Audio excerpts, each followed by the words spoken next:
Mister Das আজকের বাজার নিয়ে চলে এসছে। আজকে হবে হচ্ছে খিচড়ি খিচড়ি খিচড়ি, ওই জন্য চাল ডাল নিয়ে এসছে। আর শশা এনেছে, দেখেছো কাণ্ড। কুমড়ো, যাওয়ার সময় বললো বেগুন নিয়ে আসবে, শেষমেশ কুমড়ো নিয়ে এসছে। আর কি কি নিয়ে এসছে, গাঠি, ইস বর্ষার গাঠি কি যে হবে ভগাই জানি। মার আর অলির জন্য মুসম্বি, নাশপাতি, কি বলবো আমার বরটাকে না, সত্যি কথা আমি একটা দিন বলেছি পেঁপে টেপে এগুলো কেটে নিয়ে আসবে না, সেই ও ভালো লাগে না, আমার প্রচণ্ড রাগ লাগে ওর, এই জন্য ওর উপরে আমার। ওই মা পড়ে যাচ্ছি। Hello everyone, good morning, welcome back to my channel. তো আজ হচ্ছে মঙ্গলবার, আমার স্নান পুজো সব কিছু কমপ্লিট। আর আজকে দুধটা সকাল সকাল এসছে, তো আগে ফার্স্টে দুধ জাল দেবো, তারপরে আজকে খিচুড়ি হবে, যেহেতু আজকে নিরামিষ মঙ্গলবার, সেই জন্য খিচুড়ি করব, খিচুড়ি। আর আরেকটা সুখবর দিই আপনাদেরকে, অলি রানির সাইড এফেক্ট, অলি রানির ভালোবাসা মোটামুটি আমাদের পরিবারের সবার লেগে গেছে। আমার কালকে রাত্রি থেকে হ্যাঁচো হচ্ছে, মা সকাল থেকে জ্বরে ভুগছে, প্যারাসিটামল দিয়েছি, কিন্তু দেখি এবেলাটা দেখি, মানে যেই সিমটমগুলো অলি রানির ছিল সেইগুলোই, তো এই বেলাটা দেখি যদি না কমে তাহলে বিকেলে আবার ডাক্তারের কাছে নিয়ে যেতে হবে। হ্যাঁ, তো এটা একটা ভালোবাসা বলতে হবে, মানে নাতনি থেকে ঠাম্মা, ঠাম্মার থেকে মা, মার থেকে যাবে কার কাছে, বাপির কাছে, যত না যায় ততই ভালো। ওর বাইরে ডিউটি করে, তো যাই হোক, জোকস অফ দ্য পার্ট। রান্না বসাই, তার আগে পেটে কিছু দিই। দুধটাকে কমিয়ে দিই, নলে উতলিয়ে পড়বে। এখানে দুধটা গরম হোক। আর কালকে তো সারাদিন আমার সাবু খেয়েই দিন কেটেছে, ওই জন্য সকালবেলা মিস্টার দাসকে বলেছিলাম, ও বেরিয়েছিল বাজারে ওই ফল টলগুলো আনতে, এখানে কচুরি আনতে বলেছিলাম, এখান থেকে মাকে দিয়েছি আর আমি খাবো। আমি মাঝে মাঝে বুঝে পাই না, আমি আর এই জীবনে রোগা হব? আমার যোগা করা কি ঠিক বলুন তো? এই জ্বরজারির ব্যাপারটা না ঘরে একবার ঢুকলে না সবারই হয়, এটা মানে চিরাচরিত হয়ে আসছে। অলি রানি এখন আগের থেকে অনেকটাই সুস্থ, কিন্তু আমার চিন্তা হচ্ছে যে ও একভাবে না বসে থাকতে পারে না, মানে কালকে রাতে অবধি তো তাই ছিল। সকালবেলা ম্যামকে আমি মেসেজ করলাম, কিন্তু হয়তো ক্লাস নিচ্ছেন বলে ম্যাম মেসেজে রিপ্লাই করতে পারেনি। এখন ওই বেলা 10:30 কি 11:30 মতন বাজে, এখনও ঘন্টা আড়াই মতন আছে ওর বাড়ি আসতে আসতে। তো সত্যি বলতে না আমার প্রচণ্ড চিন্তা হচ্ছে যে কি হচ্ছে না হচ্ছে, মানে কীরকম আছে না আছে। এটা আমার মনে হয় প্রত্যেকটা মায়েরই হয়, কারণ মেয়ে মানে বাচ্চার শরীর খারাপ হলে পরে এটা কেউই ঠিক থাকতে পারে না। কিন্তু কি বলুন তো, তাই বলে কতদিন স্কুলটা কামাই করব, আর সামনেই পরীক্ষা। আর এদিকে মায়ের আজকে সকাল থেকেই শরীরটা প্রচণ্ড খারাপ, মানে জ্বরটা না কালকে সন্ধ্যের পরের থেকেই আমি মায়ের চোখ মুখ দেখেই বুঝতে পেরেছিলাম যে হাঁচি দিচ্ছিল, তারপরে বারবার নাক টানছিল। আমি বুঝতেই পেরেছিলাম যে এটা মানে মোটামুটি একটা মানে ঘটনা ঘটাবে, কিন্তু মানে পুরো অলি রানির যেরকম 102 উঠেছিল, মায়ের 101 মতন উঠেছে। তো এখন জ্বরটা অনেকটাই কম। আমি হাত পাটা না ভালো করে দেখছি, কারণ হাত পা ঠান্ডা হলে পারে না জ্বর আসার লক্ষণটাই থাকে। তো এই বেলা আর জ্বর আসেনি, কারণ সকালবেলাতে ব্রেকফাস্ট করিয়ে না আমি ওষুধ দিয়ে দিয়েছিলাম, তো সেই জন্য এই বেলা জ্বরটা আসেনি। কিন্তু বিকেলের পরে মানে সন্ধ্যের দিকে আবার জ্বরটা এসছিল। অলি রানিকেও ট্রিটমেন্ট মোটামুটি করালাম, আর মাকেও করছি। মানে আমার ছোটো মাথার বুদ্ধিতে এইটুকুই কুলায় যে এই টাইমে এই জ্বরটাতে না খাওয়া দাওয়ার রুচি তো একদমই থাকে না, অল্প খাক কিন্তু বারে বারে খাক, মোটামুটি প্রোটিন জাতীয় খাবারটা, আর সাথে গরম জল, মানে গরম জল বলতে ঠান্ডা গরম মিশিয়ে খেলে পারে তাড়াতাড়ি রিকভারি হয়। আমার চিন্তার অবসান, অলি রানি চলে এসেছে, দেখি কীরকম শরীর। ঠিক আছে? হ্যাঁ, কোথায়, কখন কখন খারাপ হয়েছে? স্কুলে? তারপরে লাস্ট পিরিয়ডে শুয়েছিলি?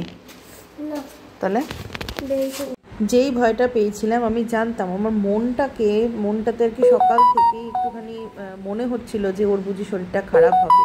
মানে মাঝে দুবার, একবার বললো সেকেন্ড পিরিয়ডে না থার্ড পিরিয়ডে, আরেকবার হয়েছে লাস্ট পিরিয়ডে শরীরটা একটু খারাপ হয়েছিল। তবে বেঞ্চের ওপরে মাথা রেখে একটু শোয়াতে কিছুক্ষণ পরে ঠিক হয়েছিল। তো খিচুড়ির সাথে খাওয়ার জন্য আমি আলু ভেজেছি, এখন হচ্ছে কুমড়োর বড়া ভাজছি। খাওয়া দাওয়া কমপ্লিট হওয়ার পর এসছে আমার একটা পার্সেল। আমি না এই প্রথমবার অনলাইনে আমি জুতো নিয়েছি, জুতো বলতে চপ্পল, বর্ষায় পরার জন্য। ইচ্ছে আছে পরে আরও ভালো কিছু নেব, কিন্তু ফার্স্ট টাইম তো ওই জন্য কম সমের ওপর দিয়েই আমি একটু দেখলাম যে কীরকম আসে, মানে সাইজটা আর জুতোর কোয়ালিটিটাও। জামা কাপড় তো নিই, ওটা মানে মোটামুটি ঠিকঠাকই আসে, কখনো সেই রকমভাবে খারাপ আসেনি। বাট এই চপ্পলটাও কিন্তু ঠিকঠাকই এসছে, খারাপ আসেনি। তবে আমার মনে হয় যে আরেকটু ভালো হতে পারতো দাম অনুযায়ী। একটুখানি মনে হচ্ছে একটু বেশি। এই মডেলটা আমি ওপরে ব্ল্যাক মানে অর্ডার করেছিলাম, কিন্তু চলে এসছে হচ্ছে ব্রাউন। তো ঠিক আছে, চলবে, আমি আর এক্সচেঞ্জ করছি না, আমি এটা মানে রেখেই দেবো আর কি। আবার এক্সচেঞ্জ করতে গেলে না বহুত ঝামেলাও হয়। আর এই যে কি বাজে লাগছে।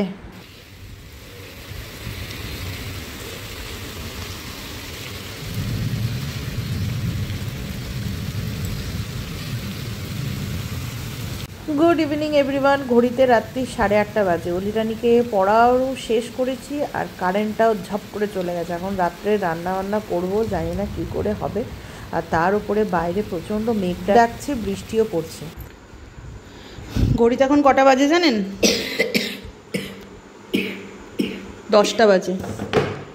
অলিরানি স্কুল থেকে মেসেজ পাঠিয়েছে 9টার সময় যে কালকে অ্যাক্টিভিটি আছে, 3টে সাবজেক্টের কালকে অ্যাক্টিভিটি রয়েছে। ইংলিশ হবে, নইলে এসএসটি হবে, দুটোর মধ্যে একটা। বেঙ্গলি, হ্যাঁ এসএসটির হবে সায়েন্স বা ইংলিশ, এই দুটোর মধ্যে যে কোনো একটা। বেঙ্গলি প্লাস আর হচ্ছে আরেকটা কিছুর একটা হবে। হ্যাঁ, 3টে সাবজেক্টের মানে 3টে সাবজেক্টের অ্যাক্টিভিটি হবে। এখন 4, 5, 6টা colour paper, A4 size colour paper, 3টে হোয়াইট A4 সাইজ পেপার। মানে বুদ্ধি, সত্যি কথা মাঝে মাঝে আমি ভাবি যে এই A4 সাইজ পেপারগুলো একটা টাইমে আমি কিনে রেখেছিলাম বলে আজকে আমাকে দৌড়াতে হয়নি। বাইরে বৃষ্টি পড়ছে আর মেসেজগুলো এসছে 8টার পরে, আর রাত 8টা মানে আমাদের অন্ডল জানেন কীরকম। আর মিস্টার দাস ডিউটিতে, কে যেত এখন বাজারে? সত্যি কথা, মানে গোবিন্দ রক্ষা করেছে। মানে আমি শেষ হয়ে গেল, যা ছিল কুড়িয়ে পাচিয়ে মোটামুটি আমারও হলো।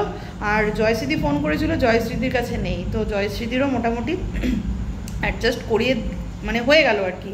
কালকে সকালবেলা গিয়ে আবার মানে বাঞ্চ আবার কিনে নিয়ে আসতে হবে।